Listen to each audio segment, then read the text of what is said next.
जय जगन्नाथ आपण मानकु समस्त को मिलीमिश्र देसी किचन यूट्यूब चैनल को स्वागत।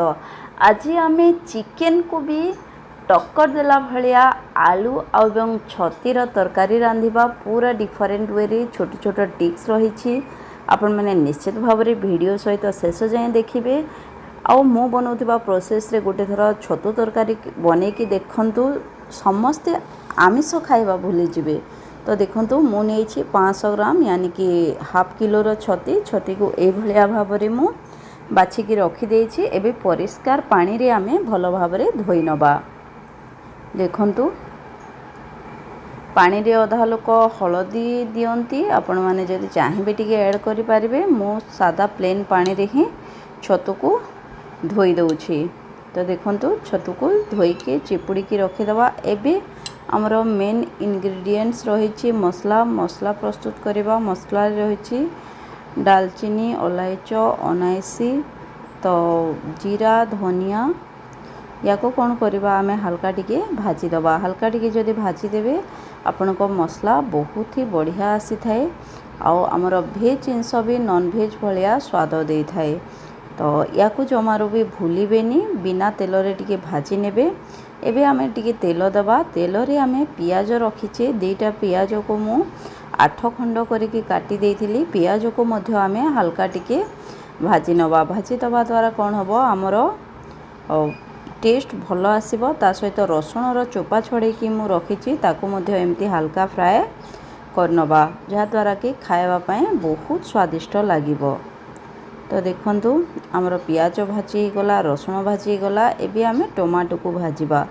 तो आमे टमाटो को जो काटी की पकाए ताको न करी कि आमे टमाटो को टिके भाजी दे कि जदी मसला सहित ग्राइंड करी कि तरकारी रो मसला कषिबा बा मसलाटा बनेबा, ताहेले देखिबे आपणकर छती भी मटन चिकेन ठारू स्वाद बळी के आसीबो।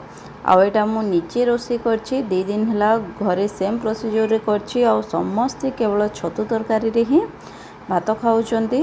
तो भाबिली आपण मानक सहित मध्य शेयर करनेबी। देखंतु टमाटो को एमती चारि साइड रु भाजी नबा। हमरो टमाटो भजा हेई गला, मसला भजा हेई गला। एबे आमे ग्राइंडर जार रे ताको ढालिबा। तापरे पियाज, रसुण आउ टमाटो को जो भाजी थिले ताको मध्य ग्राइंडर रे दे देबा। मने रखिबे एटा भाजिला परे टिके ठंडा होबा पय छाडी देबे आउ ग्राइंड करिवे। हमरो ग्राइंडर मध्य हे गला। एबे आमे कड़ाई रे से कड़ाई रे तेल आउ कलर पय टिके चीनी देकी मसला को आमे भाजीबा। देखंतु मसला को मु किपरि भाजुची। तापरे दे देबा हळदी गुंड और अल्प टिके मरीच गुंड। आपण जदि राग बेसी खाइबा पय पसंद करंते ताहेले आपण माने जो मसला आमे प्रस्तुत कले बा जो भाजिले से 2-4टा सुखिला लंका मध्य आपण माने भाजी की जदि ग्राइंड करिवे स्वाद आहुरी बढ़ी जीवो। जेहेतु घरे छोट पिला हमर अछंती सेति पय मु मरीच भाजी की देइनी। आपण को जदि राग पसंद बा टिके टिके राग खाइबा को भल लागे निश्चित भाव रे आपण माने सुखिला मरीच को जो पियाज आउ रसुण को आमे भाजिले से समय सुखा मरीच मध्य भाजी की करि पारिबे। एबे आमे छतु रे पकेला परे दे दबा लुण एवं गरम मसला गुंड, मेथी पत्र। तो देखंतु ताको एमती भाजीबा। आउ गोटे कथा आपण नोटिस करथिबे बहुत लोक छतु को भाजी की मध्य करंती, किंतु जदि आपण को नॉन भेज भलिया स्वाद खाइबार अछि तो छतु को कंचा ही पकेबा, भाजीबा नाही। तो एमती आमे छतु को 15 रु 20 मिनिट हाई फ्लेम रे कषि नबा। देखंतु मु केवली भाव रे छतु को कषि नउची।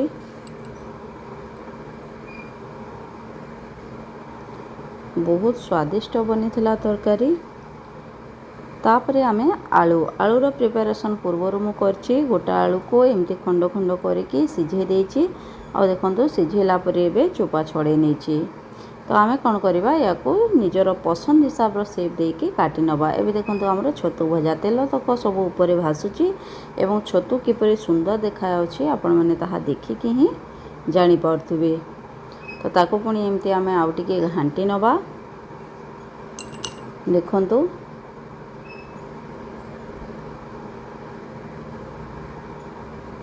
एमती कषि नबा।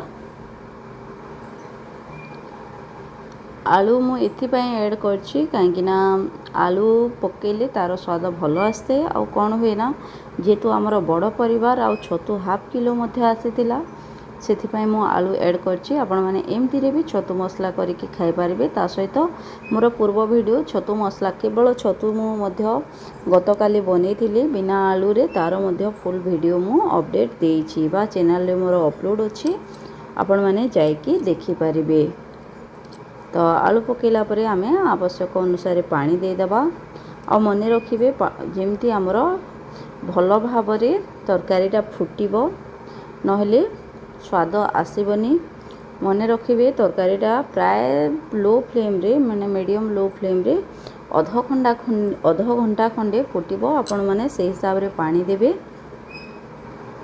तो देखंतु जेहेतु पूर्वर मु भाजिला समय लुण देइथिले एबे पानी दे देइछि से मु आउ टिके लुण ऐड कर देली। देखंतु हमर डक डक ही पूरा छतुटू फुटिबो। फुटिबा द्वारा कौन होबो ना तार बास्ना चतुर्दिगरे महकिबो।